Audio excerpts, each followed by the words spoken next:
yourself and your journey. Hi, Ayushi. Nice to meet you. My name is Paula Aguilar. I'm CEO of Ravmar Freight, Peru, which is a international freight forwarder. I'm studying a master in supply chain management too, and I'm a professor at some institutes and universities too. Wow, that's a lot of things that you're doing. And the fact that you're a CEO managing such an important business all by yourself, along with studying together and teaching together, is definitely not easy and definitely commendable. So, congratulations on that. And from what I know, you grew up watching your father work in logistics since 1990s. So how did his legacy influence your decision to enter this industry and shape your professional vision? Well, um, that shaped my professional vision, of course. For example, when I was a little kid, sometimes I wanted to be a singer or maybe an actress. But then I was like 5 years old, and somebody asked me what was the profession of my dad, and I couldn't answer that question because I didn't know his profession, and I just said my father carry boxes, so it was a kind of fun, but I didn't know in that moment how to describe it because it's a difficult profession, and sometimes at that time uh, people don't know about that job.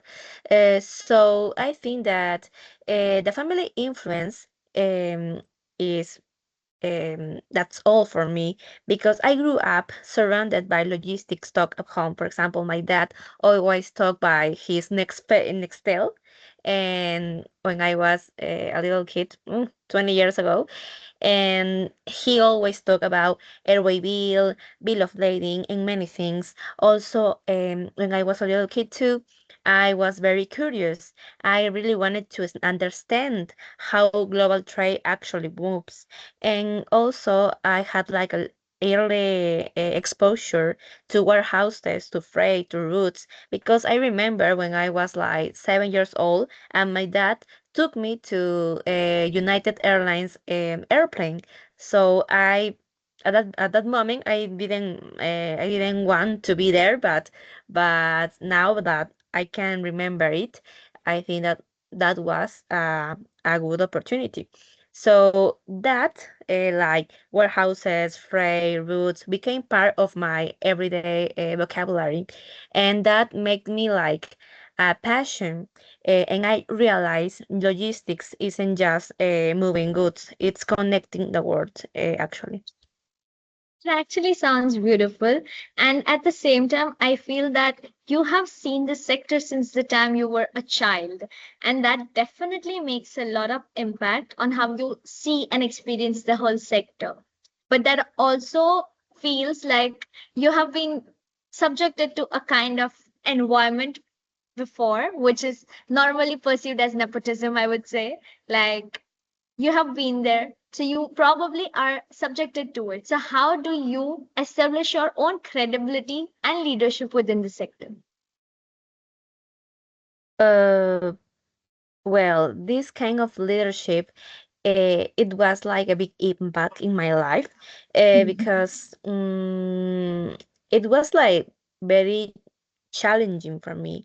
It was like a big challenge for me to lead this kind of business at the beginning. And nowadays, I think that I'm dealing with it, but sometimes it's still hard. Definitely. And I can totally imagine what you might have gone through because continuing a family legacy can be really inspiring. And I feel that when we look at it from far, it just feels like, oh, she just gifted. She just had to take over. She just has to expand. How is it that hard? But I feel that you cannot let that established name go down. So the challenge comes in expanding it further. So the way I've always seen it. So I have friends who have been gifted by this whole idea as well. Like they had to continue their father's business, and it's Definitely. Whenever I think, I'm like, oh wow, you don't have to find a job, you don't have to give interviews and stuff like that. But the mental pressure that must be coming with it should be insane, because your father literally has an established name in the sector. You cannot take it, like, you cannot ruin it by any way. You have to maintain not just the standards, but increase the standards. So, Mm-hmm. has that ever taken a toll on you, like the whole like maintaining the whole personality and ensuring that it really is at the standard? Whoa, as you said, well, now that I'm thinking on that, it was very hard. That nepotism that sometimes people say.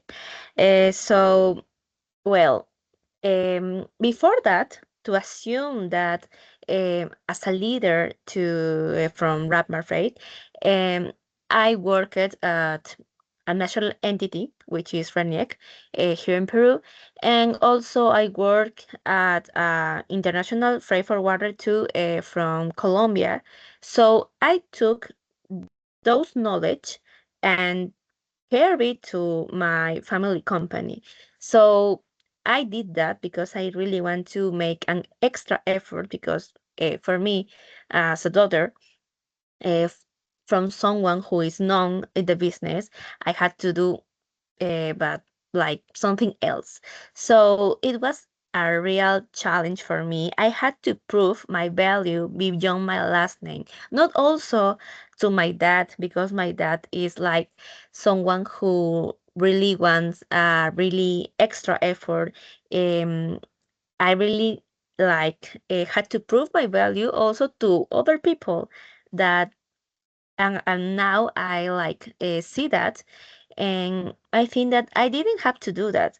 I just to prove myself that I can do that. So um, I started from entry level roles. I learned operations from the ground up, and also I need to change my mindset. Let results speak louder than assumptions. Sometimes people had some assumptions in their heads, so I need really to need to do something else to make a real impact and to create or build a new name in the business. So I really need to do that. But that gave me like a lesson. Like a credibility comes from consistency and obviously humility and knowledge too.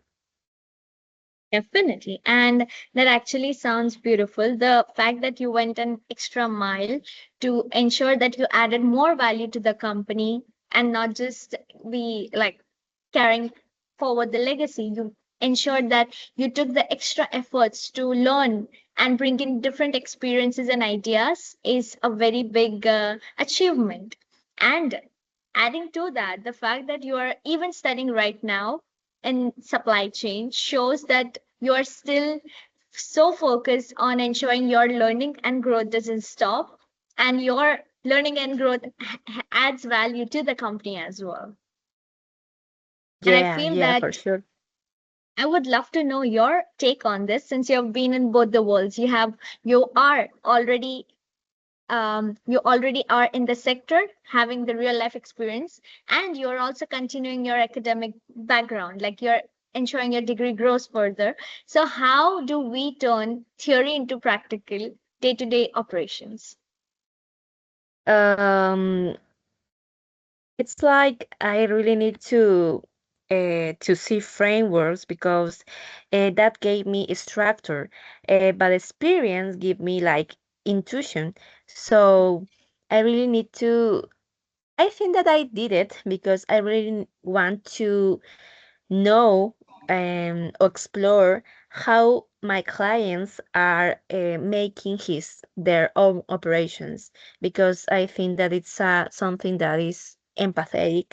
So I really know I did it for that reason to know how to help my clients, my customers, um, companies, suppliers, and know maybe how can I help. Also, sometimes that make me like make Ravmar Freight in this case to the next level. So I receive like data-driven decisions with that well, supply chain management master. I can make then forecasting, optimization, and continuous improvement too to the company. And also that gave me like a balance. Academic theory helps me understand the why, and practice teach me the how.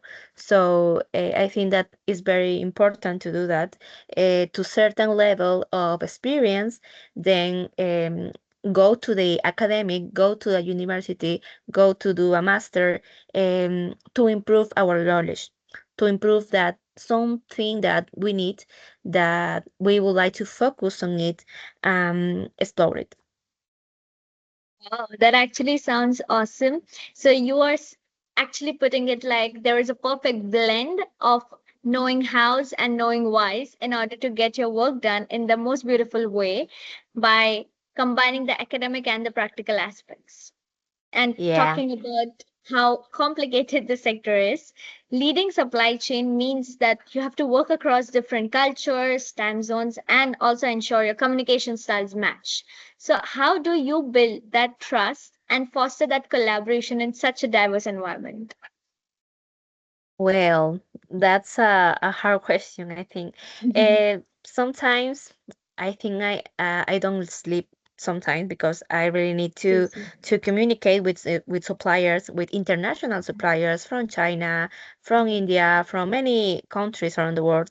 So I I tried to um like teach my team about that culture too, because maybe at the beginning students um, which maybe are intern are maybe they are doing an internship at Ravmar, they couldn't understand that culture, that we need to think maybe in an Asian song. So it's very important that um, like have a cross-cultural empathy to have like a clear communication with international suppliers, because I think that ours are very stressful sometimes. Every minute that we lost is very important. So I always said that if you are going to text someone who is maybe in the other part of the world, you need to be clear with your communication. You need to clarify and make it perfect. Um, if you can, for example. And also, trust, deliver on promises, respect cultural rhythms, because sometimes, well, maybe in Peru we make things quickly, but maybe in other countries, maybe it's faster or maybe uh, isn't. So we need to understand that. Or maybe in China, there are some holidays and we need to respect it. We can say, "Oh, you need to work because I am working." No, it's not that way. So that's very important. Also, virtual collaborations tools, I mean, are very important.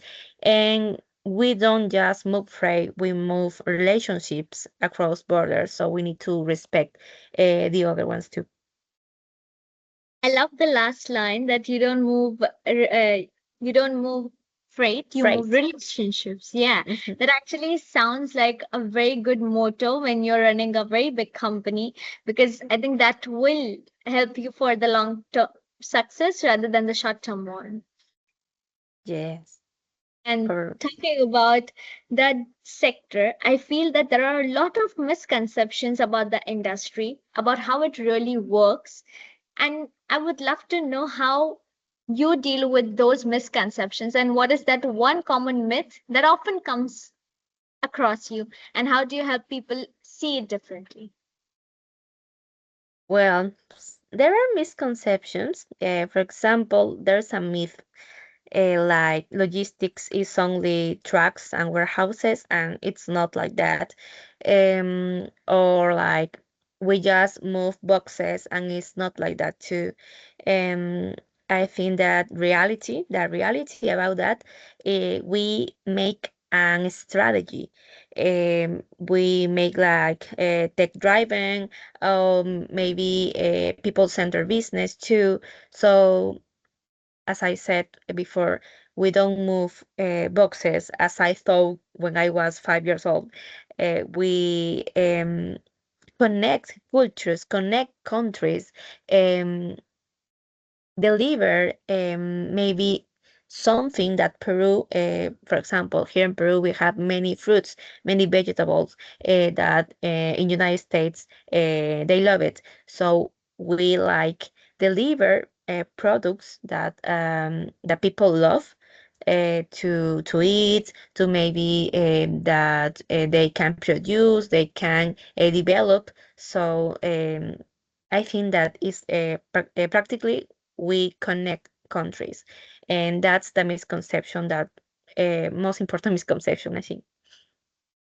Definitely. And thank you for giving us that clarity about what the sector is, because I feel it is really important to understand the sector before having like a solid judgment about it that, oh, it's just about moving goods and just taking stuff here and there. Because I feel that COVID definitely helped in bringing the importance of the sector into the limelight. Like people started seeing why supply chain is such an important sector, and without a very good supply chain, the whole system gets messed up.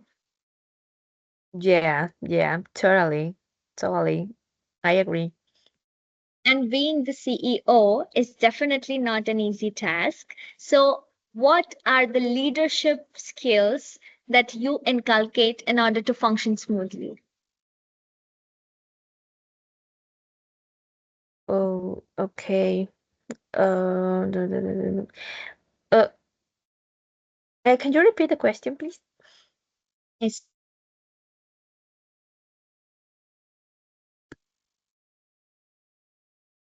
Oh, yeah, Hi. Yeah. yeah, I'm here. Perfect. Yeah. So I was asking, leadership is very important aspect that you need to deal with at such a high position of being the CEO. So, what is the leadership style that you inculcate in order to ensure smooth functioning of your teams? Oh, okay. My leadership style, it's like I always try to be like a friend, but sometimes I need to be like I need to practice with justice. I need like to be I think that maybe inspire my people. I think that's very important because uh, when there's no motivation, people probably don't want to work. So I I believe that as a CEO, I always try to inspire my people. That's my style, my leadership style, of course. Okay, that actually sounds awesome. And I feel that the fact that you are trying to be there for your people is what actually counts, that they can approach you. And the fact that you are a teacher itself, you teach at universities, does give you that, I would say, better grip over dealing with people because you deal with kids. So I think dealing with the professionals should be a little easier. Yeah. And talking about being the teacher, you are definitely a mentor to some really amazing people out there. So, how does mentorship work and what does it mean to you? For me, mentorship is a responsibility. It's not an option. If I have the opportunity to teach people, I always want to do my best. I'm not trying. I want to do my best to that people because people are paying for to study. Sorry. So I think that's very important. And also, I always want to empower others, help them to find their own voice. Sometimes, um, I saw that there are some students that, for example, don't want to talk or don't want to talk too much.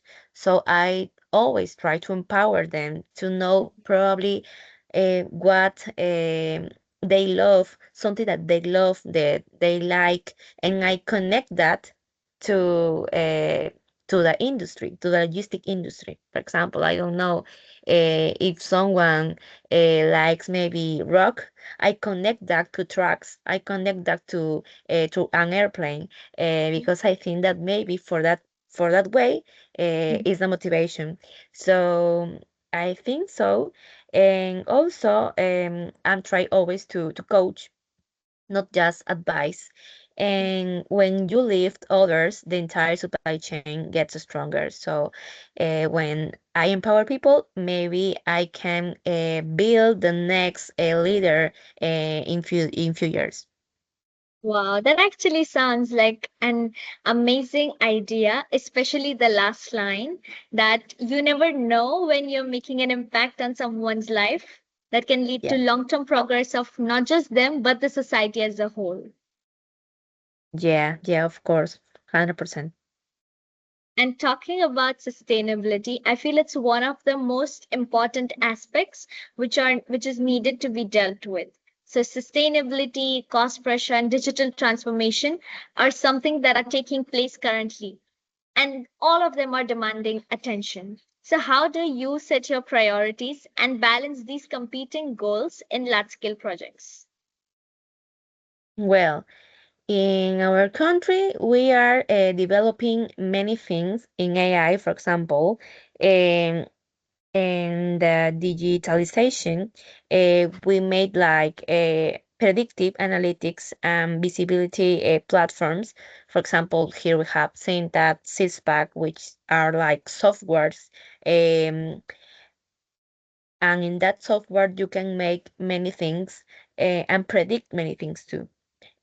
Also, in the sustainability way, um, we are dealing with some things like trucks, for example. We are making more friendly, and also I think so. Yeah, we are working on that. I think that there's a lot to work to, but we are doing our best as Peru.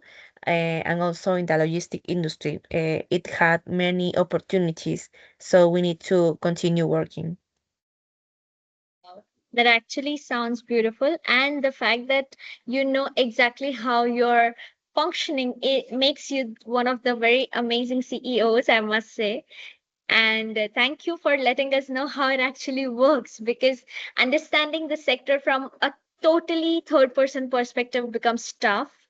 And amazing people like you are helping us understand it better. And Yeah. We need to work. and looking ahead, what are some of the trends or innovations in international freight and global logistics that excite you the most? And how should young professionals like me prepare for them? Okay. Bueno, well, as I told before, digitalization is something important. And for example, when we use something that uh, maybe make a bad impact in our world, or Mhm. something that can make a sustainability worse. So we are trying to make a little policies to make a big impact, a positivity impact in the logistic industry. I think there are many possibilities, but we are continue looking about it. For example, there are warehouses here in Peru, um, and they are trying to um, decrease for example, pollution. So I think that is a good idea. But for example, they are going uh, to beaches, for example, um, to clean some beaches too, and yeah. But I think that we need to do more, and yeah, there are future trends, but we need to do more about it. That actually sounds great. And I love how Everyone is taking initiative to make it a better place for everyone in the longer run. And finally, as a woman who's built a successful career in such a male dominated field and also continuing the family legacy, what advice would you give to a woman just beginning her career in supply chain and logistics? Oh, okay, okay. I would Mhm. like to say something that can inspire people because I think that this is a unique podcast that can make a good impact to women. So I really want to make these words like um, very Proud? specific, Mhm. yeah, and with a lot of care.